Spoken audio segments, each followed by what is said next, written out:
Halo Sobat Meow, Republic of Cat, dimanapun berada domisilinya, oke, tetap semangat, jaga kesehatan dan jaga kebersihan di masa musim penghujan ini, curah hujan yang cukup tinggi, pagi, siang, sore, malam, hujan terus-terusan. Oke, Sobat Meow tetap semangat dan jaga kesehatannya. Nah, untuk menjaga kesehatan kucingnya, tetap berikan yang terbaik untuk makanannya dan asupan suplemen seperti vitamin-vitamin juga jika dibutuhkan. Itu sangat diperlukan, yaitu untuk hewan peliharaan kita juga, ya kan, untuk tetap terjaga kesehatannya. Oke, untuk masalah memandikan. Nah, untuk masalah memandikan kucing dalam musim penghujan ini, seberapa kali sih sebaiknya kucing dimandikan? Oke, pada buku manual books tentang kucing ya, jadi belum ada ya bukunya tentang uh, melihara tentang kucing. Jika kita membeli, kita nggak dapat buku manualnya. Oke, banyak kita bisa cari-cari info-infonya, banyak tersedia di kolom-kolom, di artikel-artikel, bisa di searching di Google, dan lebih tepatnya bisa datangkan ke dokter hewan terdekat dimanapun berada untuk konsultasikan kepada dokter hewannya bagaimana cara perawatannya untuk agar terjaga kesehatannya.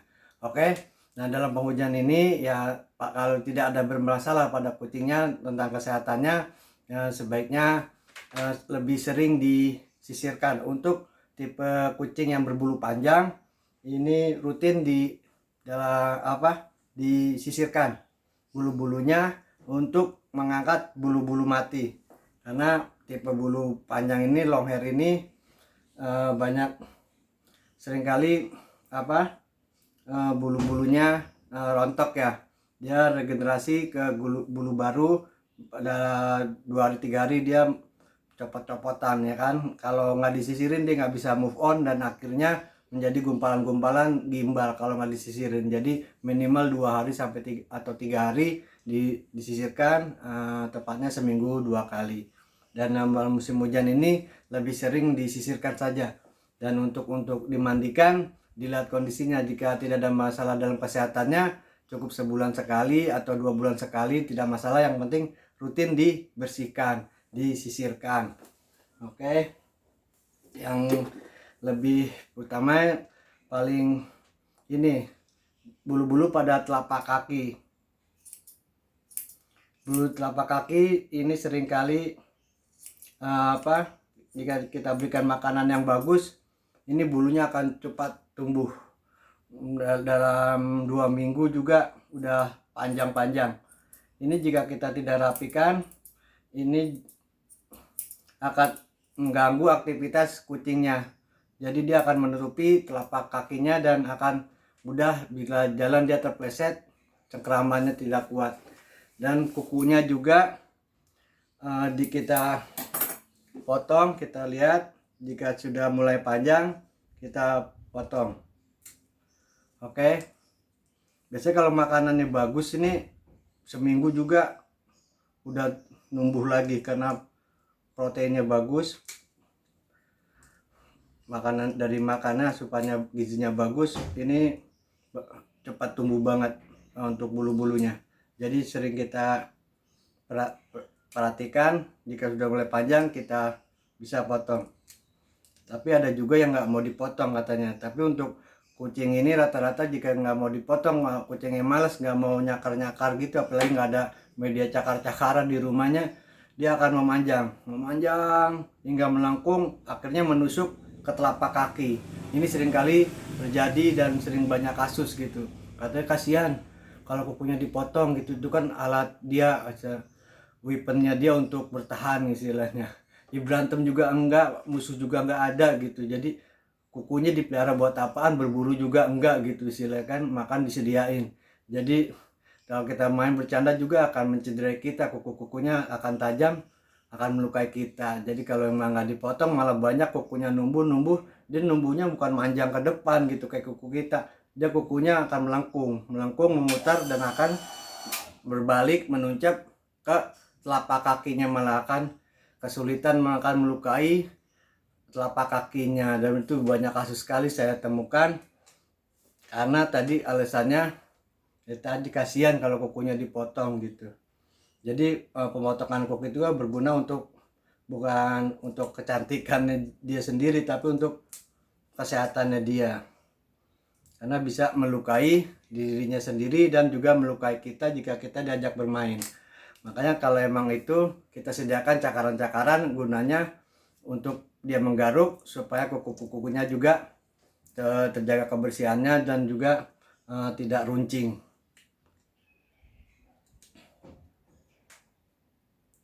Nah,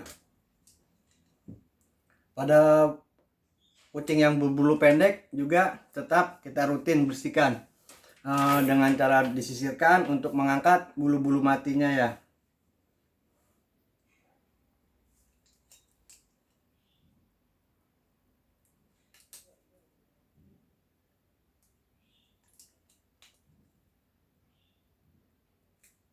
Oke.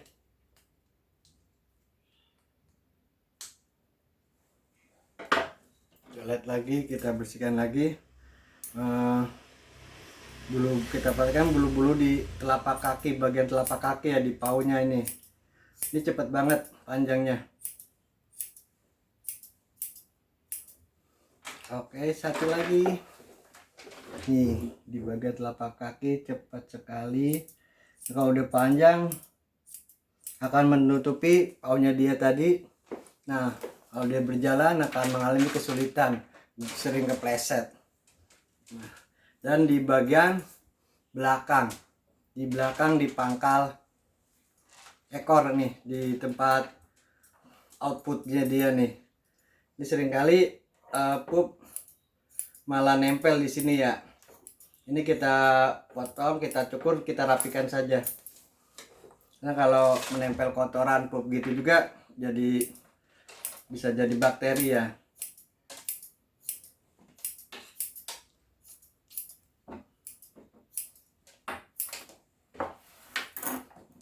Oke, teman-teman, kita sudah bersihkan telapak kakinya, kukunya sudah kita potongkan.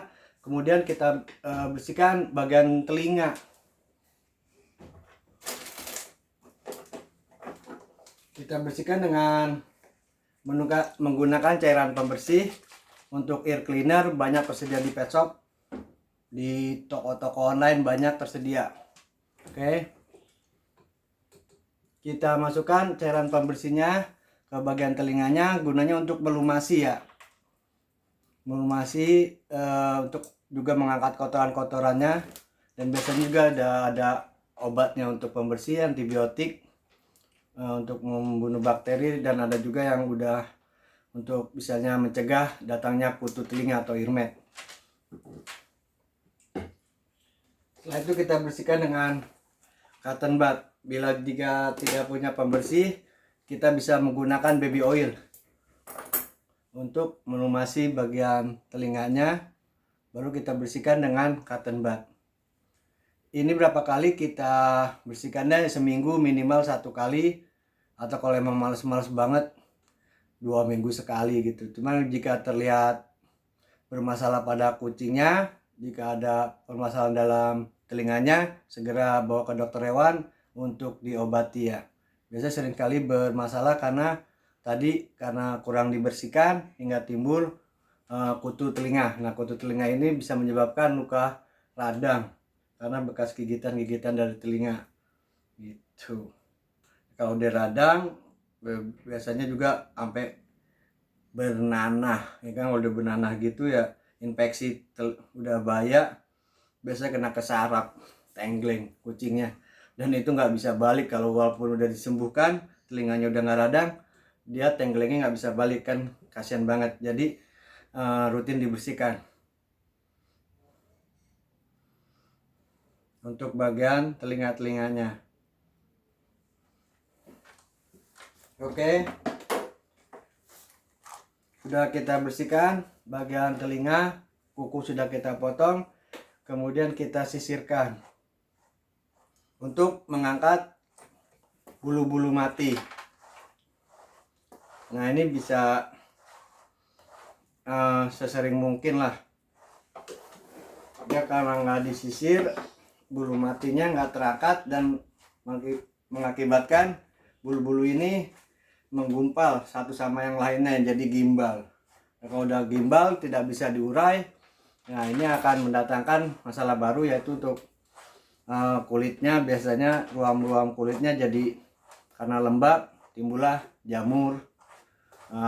Bisa jadi malah dari jamur itu nanti ya kutu juga gitu, karena emang kebersihannya tak terjaga gitu. Jadi rutin di sambil kita kalau lagi main apalagi nggak ada kegiatan, kita bisa sisirkan kucing kesayangan kita. Oke, ini tuh bagian perut, belis. Biasanya kucing paling sensitif di bagian perutnya ya. Nah,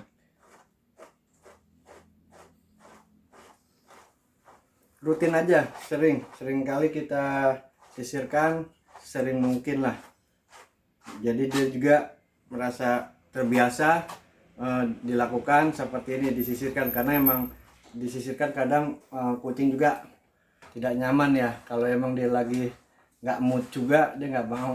Tapi tergantung, tiap kucing punya karakter yang beda-beda juga dan punya temperamen yang berbeda.